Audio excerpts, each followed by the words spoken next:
Plastering ಮಾಡೋಕ್ಕಿಂತ ಮುಂಚೆ ಏನೇನು ಸೈಟಲ್ಲಿ ಪ್ರಾಕ್ಟೀಸ್ ಮಾಡಬೇಕು, ಯಾಕೆ ಮಾಡ್ಕೊಂಡು ಇಟ್ಕೊಂಡಿರಬೇಕು. ಇಲ್ಲಾಂದರೆ ಈ ಥರ ಸರ್ಫೇಸನ್ನು ರಫ್ ಮಾಡಬೇಕು. ಸಣ್ಣ ಸಣ್ಣ ಕಲ್ಲಿರ್ತವೆ ಪ್ಲಾಸ್ಟ್ರಿಂಗ್ ಮಾಡೋ ಟೈಮ್ನಾಗೆ ಇದೆಲ್ಲ ವಾಶ್ ಮಾಡ್ಕೊಂಡ್ಬಿಡ್ಬೇಕು. ವಾಲ್ ಎಲ್ಲೆಲ್ಲಿ ಪ್ಲಾಸ್ಟ್ರಿಂಗ್ ಬರುತ್ತೆ 1:5 ಇನ್ಸೈಡ್ ಮೇಂಟೈನ್ ಮಾಡಿ. ಅದು ವಾಲ್ ಒಳಗೆ ಪೈಪ್ ಫಿಕ್ಸಿಂಗ್ ಮಾಡೋದು ಅದೈತಲ್ಲ. ಮೊದಲು ನಿಮಗೆ ವಿಂಡೋ ಫ್ರೇಮು ಮತ್ತು ಡೋರ್ ಫ್ರೇಮ್, ವಾಲು ಮತ್ತು ಕಾಲಮ್ ಜಾಯಿಂಟ್ಸ್ ಏನಿರುತ್ತಲ್ಲ ಇದ್ರ ಮಧ್ಯ ನಾವು ಇಲ್ಲೈತಲ್ಲ ಚಿಕನ್ ಮೆಷನ್ನ ಪ್ಲಾಸ್ಟ್ರಿಂಗು ಏನು ಒಳಗೆ ಮಾಡ್ತೀವಲ್ಲ ಅರೌಂಡ್ 12 mm ಇರಬೇಕು ಮಾತ್ರ.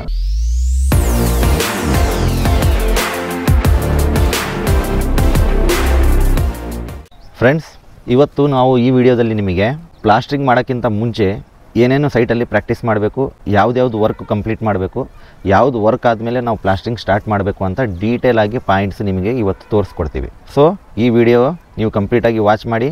ನಿಮಗೆ ವಿಡಿಯೋ ಇಷ್ಟ ಆದರೆ ಲೈಕು, ಶೇರ್, ಸಬ್ಸ್ಕ್ರೈಬ್ ಮಾಡಿ. ಮತ್ತು ಹೊಸ ಕನ್ಸ್ಟ್ರಕ್ಷನ್ ಮಾಡೋರಿಗೆ ಮತ್ತು ಹೊಸ ಲರ್ನರ್ಸ್, ಸಿವಿಲ್ ಇಂಜಿನಿಯರ್, ಸೂಪರ್ವೈಸರ್ಗೆ ಈ ವಿಡಿಯೋ ಬಹಳ ಹೆಲ್ಪ್ಫುಲ್ ಆಗುತ್ತೆ. ಈಗ ನಾವು ಒಳಗೆ ಹೋಗೋಣ. ನಿಮಗೆ ಡೀಟೇಲಾಗಿ ಈಚ್ ಆ್ಯಂಡ್ ಎವ್ರಿಥಿಂಗ್ ಯಾವ ಥರ ಪ್ಲಾಸ್ಟ್ರಿಂಗ್ ಮಾಡೋಕ್ಕಿಂತ ಮುಂಚೆ ಪಾಯಿಂಟ್ಸನ್ನು ನೀವು ಕನ್ಸಿಡರ್ ಮಾಡಿ ಏನೇನು ವರ್ಕನ್ನು ಕಂಪ್ಲೀಟ್ ಮಾಡಿ ನೀವು ಪ್ಲಾಸ್ಟ್ರಿಂಗ್ ಸ್ಟಾರ್ಟ್ ಮಾಡಬೇಕಂತ ಡೀಟೇಲಾಗಿ ತೋರಿಸ್ಕೊಡ್ತೀವಿ. ಬನ್ನಿ ಹೋಗೋಣ. ಫ್ರೆಂಡ್ಸ್, ಇಲ್ಲಿ ನೋಡಿ ನಮ್ಮ ಹತ್ರ ರಿವರ್ ಸ್ಯಾಂಡ್ ಇದೆ. ಈ ರಿವರ್ ಸ್ಯಾಂಡು ಅಲ್ಲಿ ನೋಡಿ ನಮ್ಮ ಹತ್ರ ಪೀ ಸ್ಯಾಂಡು ಇದೆ. ಪೀ ಸ್ಯಾಂಡು ತರಿಸಿದ್ದೀವಿ, ರಿವರ್ ಸ್ಯಾಂಡು ಇದೆ. ಸೊ ಈ ರಿವರ್ ಸ್ಯಾಂಡು, ಪೀ ಸ್ಯಾಂಡು ನೀವು ಪ್ಲಾಸ್ಟ್ರಿಂಗ್ ಮಿಕ್ಸ್ ಮಾಡಿ ಮಾಡಿಸ್ಬಹುದು. ಒಳ್ಳೆ ಸ್ಟ್ರೆಂತನ್ನು ನೀವು ಪ್ಲಾಸ್ಟ್ರಿಂಗ್ ಕೊಡ್ಬೋದು. ಆದರೆ ಭಾಳ ಜನ ಏನು ಮಾಡ್ತಾರೆ, ಸೊ ಏನು ರಿವರ್ ಸ್ಯಾಂಡ್ ತಂದಿರ್ತದಲ್ಲ, ಭಾಳ ಚೆನ್ನಾಗಿದೆ ಹಾಗೆ ಮಾಡಿಬಿಡೋಣ ಅಂತ ಮಾಡ್ತಾರೆ. ಆದರೆ ಇದ್ರಾಗೆ ನೋಡಿ ಸಣ್ಣ ಸಣ್ಣವು ಕಲ್ಲಿರ್ತವೆ. ಪ್ಲಾಸ್ಟ್ರಿಂಗ್ ಮಾಡೋ ಟೈಮ್ನಾಗೆ ಇದು ಭಾಳ ರಫ್ ಆಗಿಬಿಡ್ತವೆ ಸರ್ಫೇಸು. ಹಾಗಾಗಿ ನೀವು ಏನು ಮಾಡಬೇಕು, ಇಲ್ಲಿ ನೋಡಿ ನಾವು ಕ್ಲೀನ್ ಮಾಡಿದ್ಮೇಲೆ ಈ ಥರ ನಿಮಗೆ ಐತಲ್ಲ ಸಣ್ಣ ಸಣ್ಣವು ಸ್ಟೋನ್ಸ್ ಏನಿದಾವಲ್ಲ ಬಂದುಬಿಡುತ್ತೆ. ಸೊ ರಿವರ್ ಸ್ಯಾಂಡ್ ನೀವು ಯಾವಾಗಲೂ ಪ್ಲಾಸ್ಟ್ರಿಂಗ್ ಮಾಡೋಕ್ಕಿಂತ ಮುಂಚೆ ಈ ಥರ ನೋಡಿ ಸೀವ್ ಮಾಡಿ ಕ್ಲೀನ್ ಮಾಡಬೇಕು. ಸೀವ್ ಮಾಡಿದ್ಮೇಲೆ ನೀವು ಇದನ್ನು ಎಂತಲ್ಲ ಪ್ಲಾಸ್ಟ್ರಿಂಗಿಗೆ ಉಪಯೋಗಿಸಿ. ಭಾಳ ನೀಟಾಗಿ ಐತಲ್ಲ ಸರ್ಫೇಸ್ ಬರುತ್ತೆ ಪ್ಲಾಸ್ಟ್ರಿಂಗು. ಈಗ ಅದು ಐತಲ್ಲ ನಿಮಗೆ ಪ್ಲಾಸ್ಟ್ರಿಂಗು ಭಾಳ ಚೆನ್ನಾಗಿ ಕಾಣುತ್ತೆ. ಏನೀಗ ನೈಸ್ ಸರ್ಫೇಸ್ ಬೇಕಲ್ಲ ಆ ಲೆವೆಲನ್ನು ನಾವು ಅಚೀವ್ ಮಾಡ್ಬೋದು ಪ್ಲಾಸ್ಟ್ರಿಂಗ್ ಸೀವ್ ಮಾಡಿದ್ಮೇಲೆ. ಸೊ ಡೈರೆಕ್ಟ್ಲಿ ರಿವರ್ ಸ್ಯಾಂಡನ್ನು ಯಾವಾಗಲೂ ಯೂಸ್ ಮಾಡಬೇಡಿ. ಅದಕ್ಕೆ ಐತಲ್ಲ ಸೀವ್ ಮಾಡಿನೇ ನೀವು ಸಾಣಿಸಿನೇ ಯೂಸ್ ಮಾಡಿ. ಓಕೆ ಫ್ರೆಂಡ್ಸ್, 43 ಗ್ರೇಡದು PPC ಯೂಸ್ ಮಾಡಬಹುದು ಪ್ಲಾಸ್ಟ್ರಿಂಗಿಗೆ. 43 ಗ್ರೇಡ್ ಆಗಲಿ, ನೀವು ನೆಕ್ಸ್ಟು ಸ್ಟ್ರಾಂಗ್ ಕಾಂಕ್ರೀಟ್ ಸಿಮೆಂಟ್ ಏನು ಬರ್ತಾವಲ್ಲ ಯೂಸ್ ಮಾಡೋಕ್ಕೆ ಹೋಗಬೇಡಿ. ನಿಮಗೆ ಪ್ಲಾಸ್ಟ್ರಿಂಗಿಗೆ 33 grade is enough. PPC normal PPC ನೀವು ಪ್ಲಾಸ್ಟ್ರಿಂಗಿಗೆ ಯೂಸ್ ಮಾಡಿ. ಮತ್ತು ಅದರದ್ದು ರೇಷಿಯೋ ಐತಲ್ಲ ನೀವು 1:5 ಇನ್ಸೈಡ್ ಮೇಂಟೈನ್ ಮಾಡಿ. ಔಟ್ಸೈಡು 1:4 ಐತಲ್ಲ ನೀವು ಪ್ಲಾಸ್ಟ್ರಿಂಗಿಗೆ ರೇಷಿಯೋ ಯೂಸ್ ಮಾಡಿ. ಅಂದರೆ 1 ಪಾರ್ಟ್ ಸಿಮೆಂಟ್ ಇರಲಿ, 4 ಪಾರ್ಟ್ ನಿಮಗೆ ಸ್ಯಾಂಡ್ ಇರಲಿ. ಓಕೆ ಫ್ರೆಂಡ್ಸ್, ಇದನ್ನು ಐತಲ್ಲ ನೀವು ರೇಷಿಯೋನ ಮೇಂಟೈನ್ ಮಾಡಿ ಪ್ಲಾಸ್ಟ್ರಿಂಗ್ ಮಾಡಬಹುದು. ಫ್ರೆಂಡ್ಸ್, ಬಿಫೋರ್ ಪ್ಲಾಸ್ಟ್ರಿಂಗು ಯಾವಾಗಲೂ ಒಂದು ಸೈಟಲ್ಲಿ RCC ಕಾಂಕ್ರೀಟ್ ಆದಮೇಲೆ ಒಂದು 15 days 21 days after 2 weeks 3 weeks ನೀವೇನು ಸೆಂಟ್ರಿಂಗ್ ರಿಮೂವ್ ಮಾಡ್ತೀರಲ್ಲ, ಆ ಸೆಂಟ್ರಿಂಗ್ ರಿಮೂವ್ ಮಾಡಿದ್ಮೇಲೆ ಏನು ಬ್ರಿಕ್ ವರ್ಕ್ ಇರುತ್ತೆ ಇನ್ಕಂಪ್ಲೀಟು ಪಾರ್ಟಿಷನ್ಸ್ ವಾಲ್ಸಲ್ಲಿ, ಆ ಬ್ರಿಕ್ ವರ್ಕನ್ನು ನೀವು ಮೊದಲು ಕಂಪ್ಲೀಟ್ ಮಾಡ್ಕೋಬೇಕು. ನೆಕ್ಸ್ಟ್ ಅದಾದಮೇಲೆ ನೀವು ಐತಲ್ಲ ಎಲೆಕ್ಟ್ರಿಕಲ್ ವರ್ಕ್, ಏನೇನೋ ಇನ್ಸೈಡ್ ಎಲೆಕ್ಟ್ರಿಕಲ್ ವರ್ಕ್ ಇರುತ್ತೆ ಅದು ವಾಲ್ ಒಳಗೆ ಪೈಪ್ ಫಿಕ್ಸಿಂಗ್ ಮಾಡೋದು ಅದೈತಲ್ಲ ಮೊದಲು ಫಿಟ್ ಮಾಡ್ಕೊಂಡ್ಬಿಡ್ಬೇಕು. ಎಲೆಕ್ಟ್ರಿಕಲ್ ವರ್ಕು ಕಂಪ್ಲೀಟ್ ಆದಮೇಲೆ ನೆಕ್ಸ್ಟ್ ಐತಲ್ಲ ನೀವು ಪ್ಲಂಬಿಂಗ್ ವರ್ಕು ಒಳಗೆ ಏನೇನು ಪ್ಲಂಬಿಂಗ್ ವರ್ಕ್ ಇರುತ್ತೆ ವಾಲ್ ಒಳಗೆ ಅದೈತಲ್ಲ ಮಾಡ್ಕೋಬೇಕು. ಯಾವ ಥರ ಮಾಡಬೇಕು ಅದನ್ನು ತೋರಿಸ್ತೀವಿ ಬರುತ್ತೆ.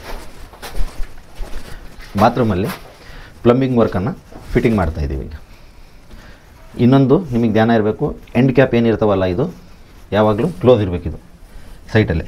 ಇದು ಎಂಡ್ ಕ್ಯಾಪನ್ನು ಹಾಕಿ ಮುಚ್ಚಿಡಬೇಕು. ಯಾಕಂದರೆ ಸಿಮೆಂಟು ಮೋರ್ಟರ್ ಆಗಲಿ ಸ್ಲರಿ ಆಗಲಿ ಇದರೊಳಗೆ ಹೋಗ್ಬಿಡುತ್ತೆ. ಸೊ ಇದನ್ನು ಐತಲ್ಲ ಯಾವಾಗಲೂ ಕ್ಲೋಸ್ ಮಾಡಿ ಇಡಬೇಕು. ಓಕೆನಾ? ಸೊ ಪ್ಲಂಬಿಂಗ್ ವರ್ಕನ್ನು ಯಾವಾಗಲೂ ಕಂಪ್ಲೀಟ್ ಮಾಡಬೇಕು ಬಿಲ್ಡಿಂಗಲ್ಲಿ, ಎಲೆಕ್ಟ್ರಿಕಲ್ಲು ಮತ್ತು ಪ್ಲಂಬಿಂಗ್. ನೆಕ್ಸ್ಟ್ ಪಾಯಿಂಟಲ್ಲಿ ನಿಮಗೆ ವಿಂಡೋ ಫ್ರೇಮು ಮತ್ತು ಡೋರ್ ಫ್ರೇಮು ಏನೇನು ಸೈಟಲ್ಲಿ ಬಿಫೋರ್ ಪ್ಲಾಸ್ಟ್ರಿಂಗ್ ಮಾಡೋಕ್ಕಿಂತ ಮುಂಚೆ ಇದನ್ನು ನೀವು ಕಂಪ್ಲೀಟ್ ಮಾಡ್ಕೋಬೇಕು ವರ್ಕು. ಯಾಕಂದರೆ ಪ್ಲಾಸ್ಟ್ರಿಂಗ್ ಮಾಡಿದ ಮೇಲೆ ಇದು ಐತಲ್ಲ ನೀವು ಹೊಡೆದರೆ ಕ್ರ್ಯಾಕ್ ಬರೋ ಚಾನ್ಸಸ್ ಜಾಸ್ತಿ ಇರುತ್ತೆ. ಹಾಗಾಗಿ ಏನು ಮಾಡಬೇಕು ನೋಡಿ, ಈ ಥರ ಆಫ್ಸೆಟ್ ಏನು ಬರುತ್ತಲ್ಲ ಅದು ಒಳಗೆ ಹೋಗಿಬಿಡುತ್ತೆ, ಒಳ್ಳೆ ಜಾಯಿಂಟಾಗಿ ಕುತ್ಕೊಂಡ್ಬಿಡುತ್ತೆ.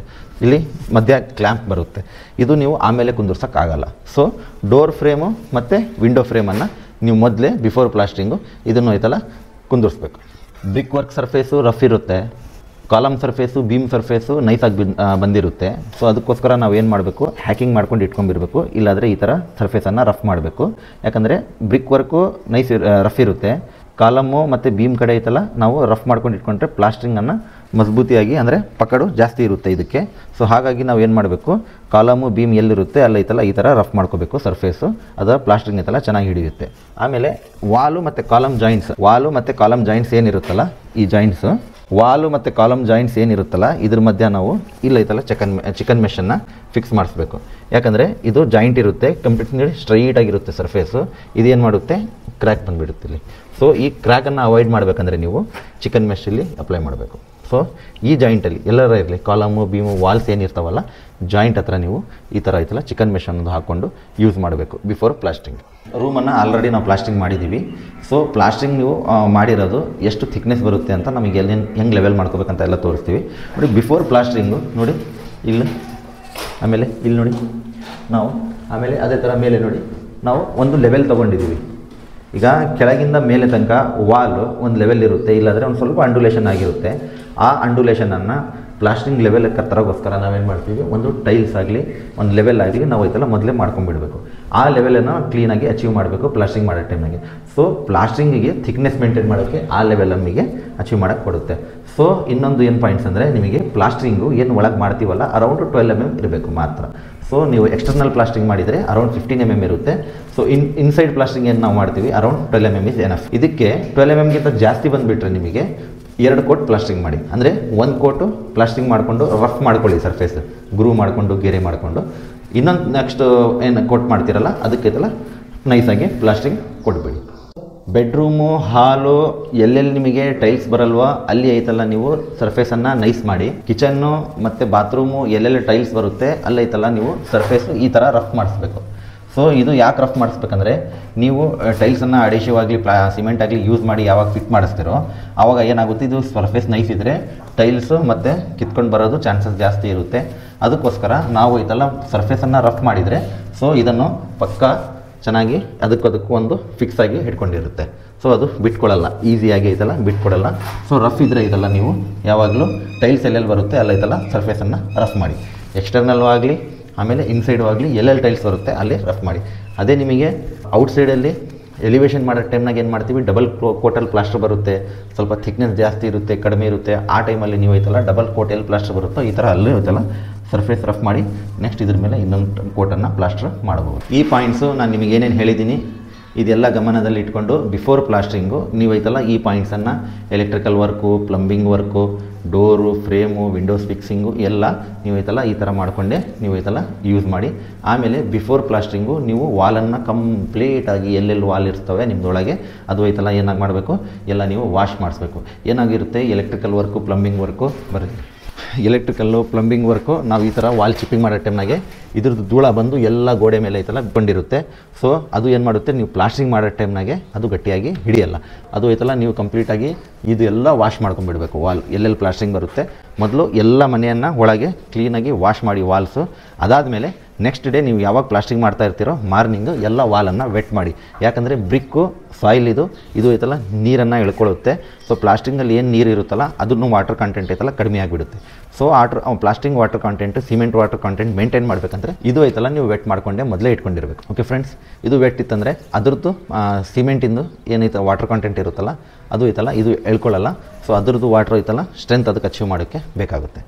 ಓಕೆ ಫ್ರೆಂಡ್, ಸೊ ಈ ಪಾಯಿಂಟ್ಸು ನಾನು ಇವತ್ತು ಏನೇನು ಹೇಳ್ಕೊಟ್ಟಿದ್ದೀನಲ್ಲ ಇದೆಲ್ಲ ಗಮನದಲ್ಲಿ ಇಟ್ಕೊಂಡು ನೀವು ಐತಲ್ಲ ನಿಮ್ಮ ಮನೆ ಪ್ಲಾಸ್ಟ್ರಿಂಗ್ ಮಾಡಿ. ಸೊ ಅದಕ್ಕೈತಲ್ಲ ಆಯಾಸು ಜಾಸ್ತಿ ಆಗುತ್ತೆ, ಡ್ಯೂರಬಿಲಿಟಿ ಜಾಸ್ತಿ ಆಗುತ್ತೆ, ಮನೆ ನೀಟು ಕ್ಲೀನು ಮತ್ತು ಫಿಟ್ ಆಗುತ್ತೆ. ಇದನ್ನು ನೀವು ಎಲ್ಲ ಗಮನದಲ್ಲಿ ಇಟ್ಕೊಂಡು ಕೆಲಸ ಮಾಡಿಸಿ.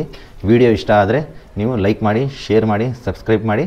ಮತ್ತು ನೆಕ್ಸ್ಟ್ ಪಾರ್ಟನ್ನು ನಾವು ಮತ್ತೆ ಮುಂದೆ ಮಾಡಿ ನಿಮಗೆ ಮತ್ತೆ ಅಪ್ಲೋಡ್ ಮಾಡ್ತೀವಿ. ವಿಡಿಯೋ ನೋಡಿದ್ದಕ್ಕೆ ಧನ್ಯವಾದಗಳು. ಶುಭ ದಿನ. ಥ್ಯಾಂಕ್ಸ್.